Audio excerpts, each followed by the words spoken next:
순수한 국내 기술로 제작된 경비행기 반디호가 세계 일주 도전에 나섭니다. 전공로 파업과 관련해 중징계를 받았던 도내 공무원 101명에 대한 징계 경감 조치가 내려졌습니다.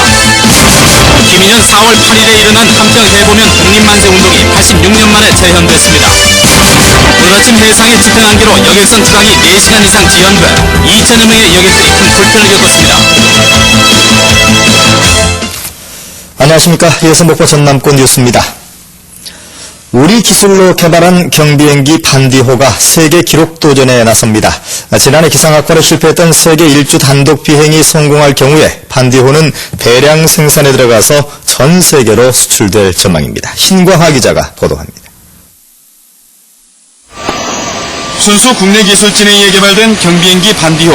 수평꼬리 날개가 앞부분에 달려있는 선미익형 항공기로 독특한 디자인으로 해외 전시회에서도 호평을 받은 기종입니다.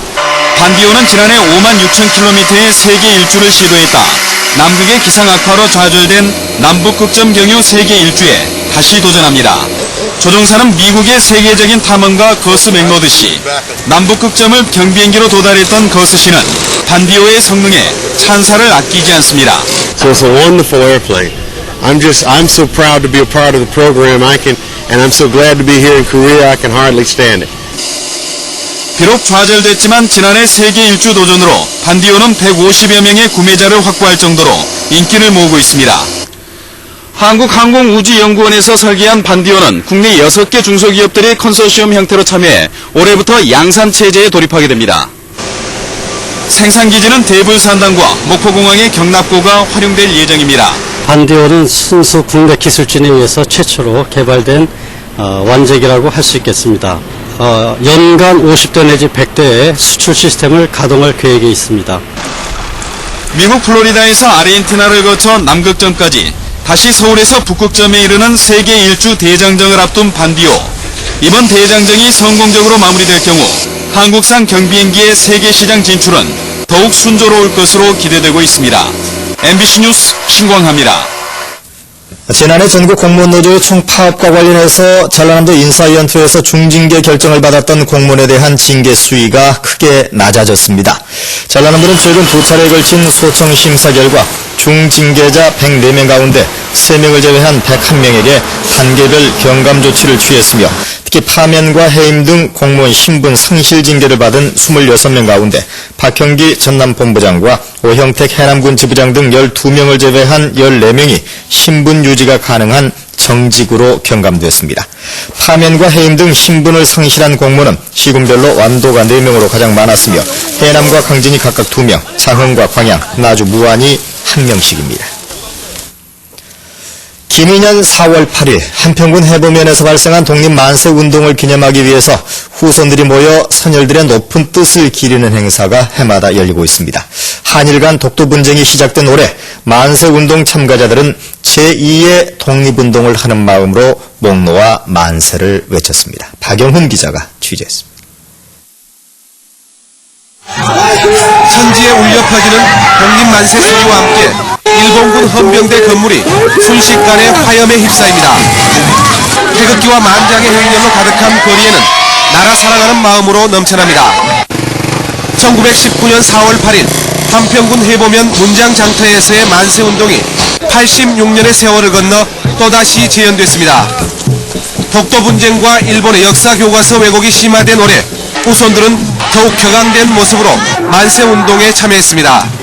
4.8 만세에 참여했다는 것에 대해 정말 뜻깊었고 우리 땅인 독도가 이 계기로 해서 우리 땅이란 걸 알려주고 싶습니다. 조상들이 저희 나라를 지킨 것처럼 저희들도 이제 할 일이 있다면 독도를 지켜야 될 것 같습니다. 벌써 수십 년째 계속되는 재현 행사지만 독립투사의 후손에게 만세운동은 해마다 새로운 의미로 다가오고 있습니다. 첫째는 우리 독도 문제가 제일 컸고요. 두 번째는 우리 선진들이 해왔던 만세운동을 재현하는 데 큰 뜻이 있습니다. 4.8 만세운동에 앞서 열린 추모식에서는 살풀이 굿이 펼쳐져 만세운동으로 숨져간 선열들의 넋을 달랬고 한평군 의회에서는 독도 수호를 위한 결의문을 채택해 눈길을 끌었습니다. 만세운동의 함성이 멈춘 지 86주년. 그러나 김인현 한평 주민들의 나라사랑 정신은 오늘도 계속되고 있습니다. MBC 뉴스 박영훈입니다. 어제도 보도해드렸습니다만 병원 음식에 대한 환자들의 불만은 갈수록 높아지고 있습니다. 하지만 이에 대한 관리 감독은 사실상 전혀 이루어지지 않고 있습니다. 김양훈 기자가 보도합니다. 이른 아침 국과 밥을 싸들고 한 아주머니가 병원에 들어섭니다. 병원에 입원해 있는 아들을 위해 매일같이 식사를 가져다 나르고 있는 것입니다. 병원에서 나오잖아요. 그래도 그까지 된다요. 말 안 차요? 네. 그래서 날마다 이렇게 시간 알리고 있어요? 그래야 된다. 병원 식사가 부실한 데다 음식에 비해 가격이 너무 비싸다 보니 흔히 발생하고 있는 일입니다. 집에서 가지고 목포 지역 병원들의 한 끼당 식비는 평균 4,000원에서 4,500원에 이릅니다. 각 병원들은 개원 당시 1인 1식 식비를 전라남도에 신고했지만 구체적인 액수는 모두 빠져 있습니다. 또한 식비를 올리더라도 그동안 대부분의 병원들은 감독기관에 신고를 하지 않았습니다.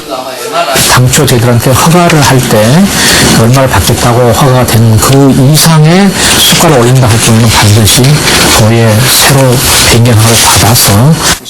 하지만 아직까지 병원 식비에 대한 실태 파악은 한 차례도 이루어지지 않았습니다. 병원들은 좋은 식재료를 쓰는 것 외에 병원비가 비쌀 수밖에 없는 또 다른 이유가 있다고 털어놓습니다. 중요한 건 의료보험 4,500원이지만 그렇지 않은 것, 자동차, 산재 이런 것들은 단가 굉장히 또 낮아요. 4,300원 정도밖에 안 됩니다. 거기다가 또 영세민 환자들 여기는 또 3,300원이에요. 기초생활수급 대상자나 산재 환자 식비로 책정된 금액이 적어 병원 측이 손해를 볼 수밖에 없다는 것입니다. 하지만 정부나 보험회사가 환자 식비로 책정한 금액이 맞다면 병원 측은 허술한 관리 감독을 틈타 환자들에게 폭리를 취하고 있는 셈입니다. MBC 뉴스 김양훈입니다. 연쇄 방화와 초등학생 납치 사건 등으로 연초에 곤혹을 치른 목포경찰이 시민 불안을 해소하는 데 최선을 다하겠다고 밝혔습니다. 최영중 목포경찰서장과의 대담 내용을 고익수 기자가 정리했습니다. 최영중 목포경찰서장은 연초의 각종 사건으로 시민들에게 심려를 끼친 데 미안함을 표시하고 해마다 10%씩 늘어나는 학교 폭력을 줄이기 위한 방안을 제시했습니다. 사랑교실이라는 그 교육 프로그램이 있습니다. 그리고 NGO하고 1:1 자매 결연 이런 것 등을 가져서 사후에 그 관리를 할 것이고요. 개인적으로 학교 경찰의 필요성을 밝힌 최 서장은 형사과 신설로 공정하고 전문적인 수사가 이루어지고 조사경찰 1인당 고소고발 사건 보유량도 크게 줄어 대부분의 사건을 한 달 안에 처리할 수 있게 됐다고 강조했습니다. 최영중 서장은 음주운전 단속을 강화하고 출퇴근 시 심각한 불법 주정차 문제 해결을 위해 목포시에 단속요원의 시차 근무를 제안했습니다.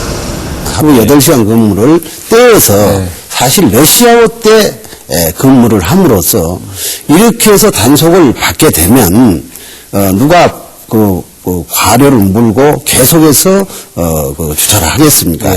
이렇게 습관을 바꾸면 문화가 바뀐다.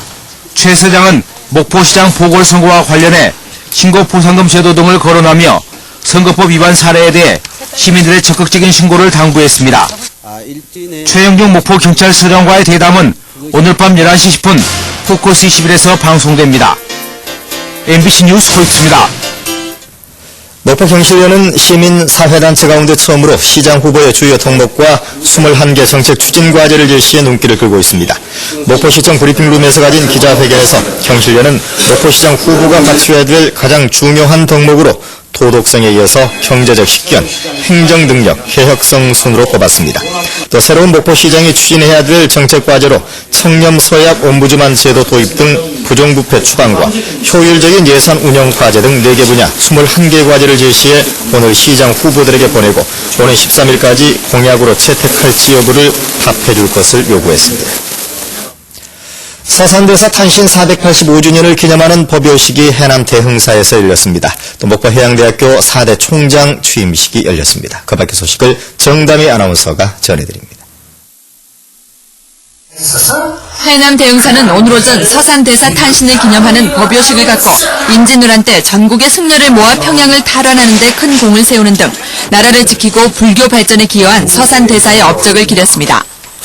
오늘 오전 목포해양대학교 4대 총장에 취임한 해상운송시스템공학부 신철호 교수는 취임사를 통해 특성화와 내실을 기해 지방대학의 위기 상황을 극복하고 취업률을 높이는 데 노력하겠다고 밝혔습니다. 목포대학교 농구부가 최근 용인에서 열린 2005 MBC배 전국대학 농구대회 2부 리그에서 우승을 차지하고 체육학과 4학년 황석환 선수가 최우수상을 수상했습니다. 목포고등학교 유도부 김수환 선수가 전북 고창에서 열린 제33회 춘계 전국 중고등학교 연맹전 100kg 이상급에서 금메달을 획득했습니다. MBC 뉴스 정담입니다. 해상의 짙은 안개로 목포항을 출항하는 모든 여객선의 출항이 지연되면서 2,500여 명의 승객들이 불편을 겪었습니다. 목포항 운항관리실에 따르면 오늘 오전 6시 50분 신안 하이도로 출발할 예정이던 조양페리 1호가 짙은 안개로 인해 출항을 못한 것을 시작으로 목포를 기점으로 하는 13개 항로 28척의 모든 여객선 운항이 4시간 넘게 지연됐습니다.